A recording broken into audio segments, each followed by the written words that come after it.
Start है, नाम मिल गया था सर ने। चलिए अच्छा, ये क्वेश्चन हमने बहुत से बच्चों से पूछा जो कि यहाँ मौजूद हैं अभी।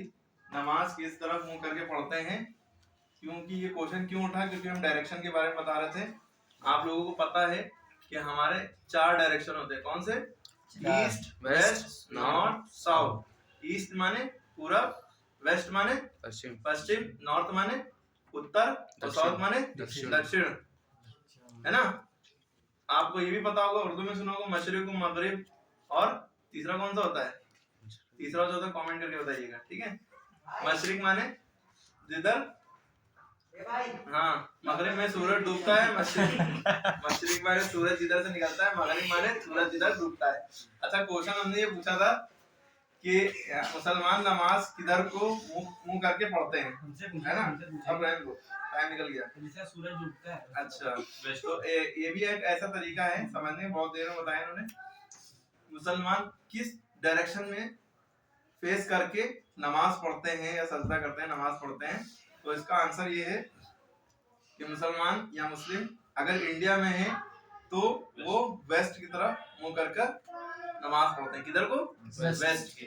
वेस्ट का मतलब, वेस्ट की पहचान क्या है? जिधर को सूरज डूब रहा है उधर को मुंह करके नमाज पढ़ते हैं। लेकिन सूरज की पूजा नहीं करते हैं, वो अलग बात होगी। बस वेस्ट की तरफ मुंह करके नमाज पढ़ते हैं।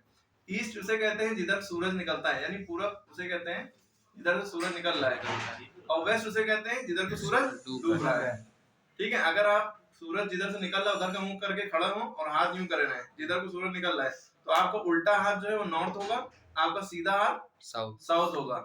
अगर ये मैग्नेट है, बार मैग्नेट, अगर आप समंदर के बीच में या कहीं फंस गए हैं, आपको पता करना है या जहाज में है कि किधर को मुंह करके नमाज पढ़े, तो मैग्नेट लिएगा, बार मैग्नेट, जो इस तरह से होता है, मतलब चपटा होता है, इधर एक तरफ नॉर्थ होता है एक तरफ साउथ। आप उसको तागे से लटका के यूं कर दिएगा, थोड़ी देर बाद यूं होते होते और वो ना हो तो सिर्फ नॉर्थ और साउथ डायरेक्शन में रुकेगा, कभी वो ईस्ट वेस्ट डायरेक्शन में नहीं रुक सकता।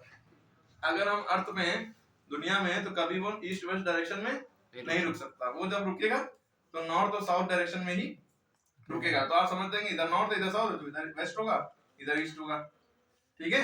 फिर आप इधर को नमाज मुंह करके पढ़ लेंगे। क्लियर होगी बात? किधर को नमाज पढ़ना है? साउथ, ठीक है। नॉर्थ, नॉर्थ बहुत से बच्चे नॉर्थ की कह रहे थे, नॉर्थ हालांकि उधर होता है उल्टे हाथ की तरफ। जब आप अगर उधर का मुंह करके खड़े जिधर से सूरज निकल रहा है और दोनों हाथ यूं कर रहे हो, तो उल्टा हाथ जो है आपका वो क्या है?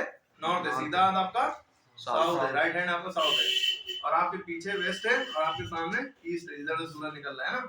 तो ईस्ट वेस्ट का डायरेक्शन आपको दुनिया में 3D में तो ऐसे समझ में आ जाता है, लेकिन जब आप कॉपी में बनाते हैं तो कैसे बनता है? जब आप कॉपी बनाते हैं तो ये एक प्लस का निशान बनाइए, ये 2D में बता रहे हैं, 2 डायमेंशनल में, और ऐसे में 3D में 2 डायमेंशनल कॉपी में मैप पे कैसे बनाएंगे? मैप जो होता है इंडिया का, तो उसमें इधर वाल ईस्ट होता है, इधर वाल वेस्ट होता है, ऊपर नॉर्थ होता है, नीचे साउथ होता है, याद रहेगा। सीधा हाथ की तरफ ईस्ट, उल्टे हाथ की तरफ वेस्ट, ऊपर नॉर्थ नीचे साउथ। तो इसमें बनाना अलग है, लेकिन 3D में बताना अलग है। समझ में आई बात? हम लोग नमाज इधर को मुंह करके पढ़ते हैं। वैसे एक्चुअल में 2 डायरेक्शन और होते हैं ऐसे, नॉर्थ और ईस्ट के बीच में नॉर्थ ईस्ट हो गया, और नॉर्थ और वेस्ट के बीच में नॉर्थ वेस्ट हो गया, वेस्ट और साउथ के बीच में साउथ वेस्ट हो गया, और साउथ और ईस्ट के बीच में साउथ ईस्ट हो गया। फिर इसके अंदर घुसते चले जाएंगे तो डिग्रियां निकल आएंगी बहुत सारी, ठीक है। वो सब नहीं, ये बेसिक चीज थी, पता होना चाहिए। तो हम लोग अगर मैप में बताएं किधर को नमाज पढ़ते हैं, इधर को मुंह करके, वेस्ट। जब तक हम यहाँ पे हैं। पाकिस्तान वाले कहाँ किधर मुंह करके पढ़ते हैं, आप कमेंट करके बताइएगा। सऊदी वाले किधर मुंह करके पढ़ते हैं, आप कमेंट करके बताइए। सऊदी में खासियत है, जैसे आप मक्का है, ये मक्का शरीफ है, एक्चुअल में हमारा वेस्ट करने का मकसद क्या होता है? इधर तो क्यों मुंह करके पढ़ते हैं? क्योंकि वेस्ट में हमारा क्या है? मक्का, खाना काबा है, इसी को कहते हैं काबा शरीफ। इधर है इंडिया के अकॉर्डिंग वो वेस्ट में पड़ता है, ठीक है, या कह लें नॉर्थ वेस्ट में पड़ता है ना। तो इस तरह इसलिए उधर का मुंह करके पढ़ते हैं, ठीक है। समझ में? दूसरी कंट्री में होंगे तो उसके अकॉर्डिंग जिधर को पढ़ रहा होगा, ईस्ट में या वेस्ट में साउथ में, उधर को मुंह करके पढ़ना पड़ेगा, ठीक है। वरना नमाज नहीं होगा अगर इधर को मुंह करके नमाज नहीं पढ़ेंगे। हालांकि हम इसकी बात नहीं करते, हम तो अल्लाह की बात करते हैं, ठीक है। तो ये हो गया मामला।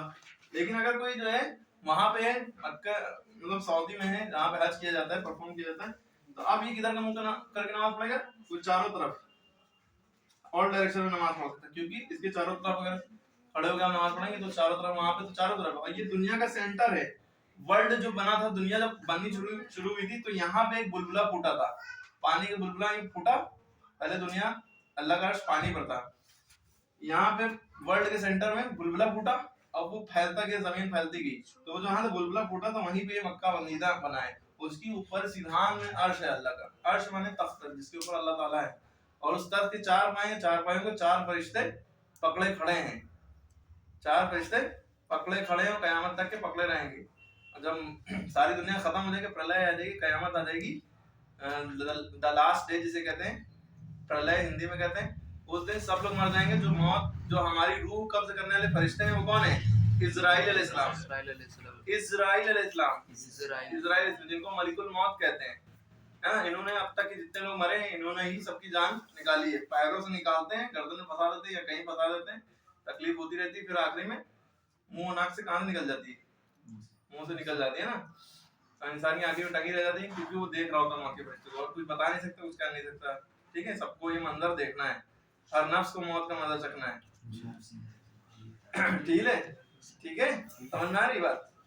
तो हर एक इंसान को मरना है, समझ में आ रही बात? तो इजराइल इस्लाम यानी मलिकुल मौत सबकी रूह निकालते हैं, ये बात क्लियर हो गई है। इजराइल इस्लाम उन फरिश्ते सबकी रूह निकालने के बाद, ये जो 4 फरिश्ते, इनकी भी रूह निकालेंगे आखिरी में। कयामत जब आएगी, तब इसराफील अलैहिस्सलाम सूर फूकेंगे, एक इसराफील अलैहिस्सलाम भी है ना, ये सूर फूकेंगे, बाजा है, उसकी वाइब्रेशन इतनी खतरनाक होगी, पूरी दुनिया तबाह हो जाएगी, है ना। वाइब्रेशन इसकी, उसका साउंड इतना खतरनाक होगा कि सब नशे में आ जाएंगे, सब गिर पड़ेंगे, मर जाएंगे, है ना। फिर दोबारा बजाएंगे तो सब अपनी कब्रों से निकल के खड़े होंगे, जिंदा हो जाएंगे। ये मंजर होना है, ये सच है, झूठ नहीं है, कुरान हदीस से साबित है। तो उसके बाद जो 4 फरिश्ते अल्लाह के अर्श का पाया पकड़े खड़े हैं, उनकी भी रूह निकाल लेंगे इजराइल इस्लाम, मलिकुल मौत। फिर वो खुद भी मर जाएंगे, अल्लाह पाक कहेंगे खुद भी मर जाओ, तुम भी मर जाओ। जो मौत, सबको मौत देने वाला फरिश्ता है, एंजल है, वो भी मर जाएगा। फिर अल्लाह पाक कहेंगे, है किसी की बादशाह? मैं ही बादशाह हूँ। अल्लाह ताला अपनी तारीफ बढ़ाए, खुद बयान करेंगे, है कोई बादशाह? है कोई? सिवाय अल्लाह के कोई नहीं बचेगा, और अल्लाह ही था, अल्लाह ही है, और अल्लाह ही रहेगा। अब अल्लाह की मर्जी है कि दोबारा दुनिया बनेगी नहीं बनेगी, ये तो अल्लाह को ही पता है। अल्लाह ताला ने दुनिया बनाई थी, इसलिए बनाई थी कि लोग अल्लाह को जाने, अल्लाह को पहचाने। अल्लाह ताला एक छुपा हुआ खजाने थे, अल्लाह ताला को कोई नहीं जानता था। अल्लाह ने चाहा कि उनको जाना जाए, पहचाना जाए, इसलिए अल्लाह ताला ने दुनिया बनाई, और दुनिया बनाने के बाद चीजें बनाई, उनको देखो, गौर करो कि हमें पहचानो, हम मेरी कुदरत को पहचानो, कि बिना सैंपल के अल्लाह ताला ने पूरी दुनिया बना दी, और आसमान इतने बड़ी छत है, बिना खंबे के खड़ा कर दिया। जमीन पीली है, जमीन का रंग पीला है। हालांकि 6 टाइप्स ऑफ सॉइल आप लोग पढ़ते हैं, रेड सॉइल, एलुवियल सॉइल, है ना, बहुत सारी, वो तो उसकी लेयर्स भी होती हैं, आप जानते होंगे। पीली मिट्टी, काली मिट्टी, लाल मिट्टी, कौन कौन सी मिट्टियां होती हैं, लेकिन पीली मिट्टी ही की बात करें हम लोग, तो उसमें पीली मिट्टी है, लेकिन केले कैसे निकल रहे हैं? पीले भी हैं, पहले हरे होते हैं। सेब कैसा है? लाल है। अंगूर कैसे हैं? हरे हैं। और अनार कैसा है? लाल। हाँ, अंगूर ब्लैक भी होते हैं।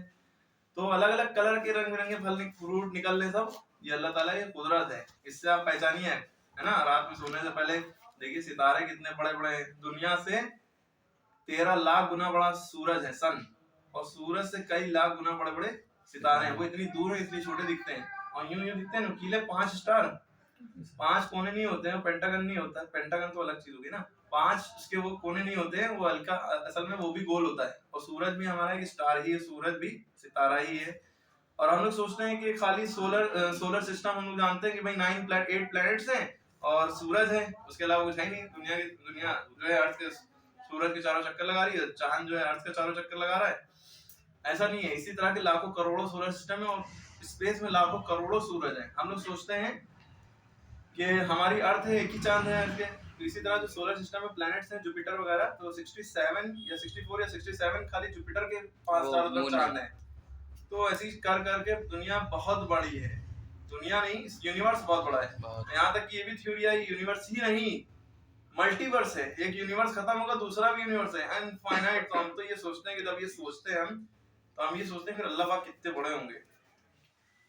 अगर कोई सोचता रहे शायद पागल हो जाए, या पागल नहीं होगा तो उसको अल्लाह की बड़ाई की हकीकत बहुत हद तक मालूम होगी, लेकिन अल्लाह की बड़ाई ये भी सुना होगा कि अल्लाह ताला कितने बड़े हैं, कितनी तारीफें उनकी। समंदर, सातों समंदर को स्याही बना दो, इंक बना दो, और जितने भी पेड़ दुनिया में उनको पेन बना दो, और वो सारी इंक पेन में डालो, और अल्लाह ताला की तारीफ लिखते जाओ लिखते जाओ लिखते जाओ, सारी स्याही सारे पेड़ खत्म हो जाएंगे, लेकिन अल्लाह पाक की तारीफ नहीं खत्म होगी, है ना।